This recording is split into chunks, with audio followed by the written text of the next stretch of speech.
Election आ रहा है, सभी पार्टियां अपने अपने तारीफ करने में लगी हुई है, लेकिन क्या कभी इस पे कोई आवाज उठाता है? बिहार के वैशाली जिले में 27 तारीख को एक लड़की अपने कॉलेज में जाती है एडमिट कार्ड उठाने, और उसके बाद लड़की वहां से लापता हो जाती है। उसके घर वाले थाना में जाते हैं एफआईआर करने के लिए गुड़ौल थाना में। तो वहां पे कहा जाता है कि आपका थाना भगवानपुर पड़ता है, आप वहां पे जाए।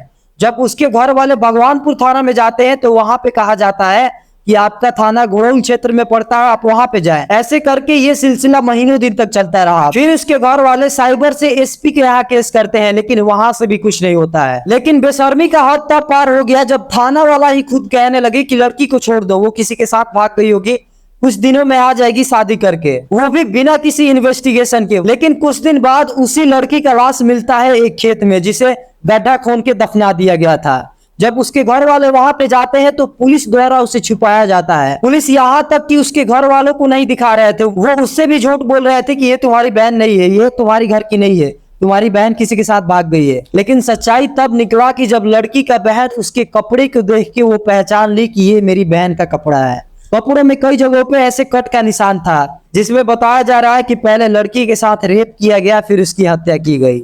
आखिर ये हो क्या रहा है? आए दिन न्यूज मिलता है कि 5 साल के बच्ची के साथ रेप हुआ है, 10 साल के बच्ची के साथ रेप हुआ है। आखिर ये सिलसिला कब तक चलता रहेगा? मैं इस देश के सरकार से पूछना चाहता हूँ कि इस देश में बेटियों की इज्जत यही है। हर स्कूल पे, हर चौराहे पे लिखा जाता है कि बेटी बचाओ बेटी पढ़ाओ, लेकिन ये हो क्या रहा है? आए दिन ऐसे खबर मिलता है कि 5 साल के बच्ची के साथ रेप किया गया है। हर साल भारत में लगभग लाखों बच्चियों के साथ, लड़कियों के साथ रेप हो रहा है, लेकिन सजा कुछ नहीं मिल रहा है। 10 में से 7 लोगों की जेल भी होता है तो वो पैसे दे के छूट जाते हैं कुछ दिनों में। मैं आपको चाइना का बात बताता हूँ। अगर चाइना में रेप दोषी पकड़ा जाता है तो उसे सीधे मौत की सजा सुनाई जाती है। दुबई में 15 मिनट में चौराहे पे खड़ा करा के गोली मार दिया जाता है, फांसी दे दिया जाता है। अफगानिस्तान में पत्थर से कूच के मारा जाता है या गोली मार के उसे खत्म कर दिया जाता है। ईरान में 4 घंटों के अंदर मौत की सजा सुनाई जाती है। लेकिन हमारे भारत में, हमारे इंडिया में पहले तो कंप्रोमाइज होता है, या फिर पैसा दिया जाता है कि पैसा लेके छोड़ दो,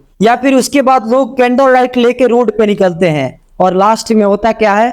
कुछ नहीं होता है। मैं हाथ जोड़ के रिक्वेस्ट करता हूँ कि कोई तो ऐसा कानून बनाया जाए जिससे कि इन बहू बेटियों को न्याय मिल सके। जिस देश में स्त्रियों को माता का दर्जा दिया जाता है, उसी देश में आज लड़कियों का ये हाल है, जिसे सोच के शर्म आता है कि आखिर ये हो क्या रहा है।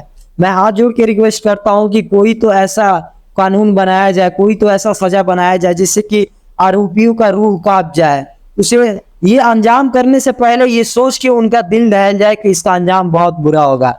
मैं इस देश के सरकार से रिक्वेस्ट करना चाहता हूँ, इलेक्शन आ रहा है, सभी पार्टियां अपने अपने तारीफ करने में लगी हुई है, लेकिन क्या कभी इस पे कोई आवाज उठाता है? रोजाना कितना रेप केस आ रहा है, और यहाँ तक कि कुछ पुलिसकर्मी ऐसे हैं जो इतना लापरवाही करते हैं। जरा सोचिए कि अगर ये चीजें उन लोगों के साथ हो तो फिर क्या होगा। मैं आप सभी से रिक्वेस्ट करना चाहता हूं कि इलेक्शन आ रहा है, आप सभी लोग आवाज उठाइए कि पहले इस पे कोई कानून बनाया जाए। इस देश में बहू बेटियों की इज्जत से ज्यादा कुछ नहीं है, पहले इस पे काम होना चाहिए। हर कोई अपना तारीफ सुनाने में लगा है कि मैं ये करूंगा, मैं वो करूंगा, मैं शिक्षा के लिए ये करूंगा, रोजगार के लिए ये करूंगा। ये सारी चीजें सही है, लेकिन पहले इस पे ध्यान दिया जाए कि बिहार में, भारत के हर एक राज्य में रोजाना जितने बच्चियों के साथ अपराध हो रहा है, जितने बच्चियों के साथ, लड़कियों के साथ रेप हो रहा है, उसका सजा एक दिन के अंदर सुनाया जाए। ऐसा कुछ कानून होना चाहिए।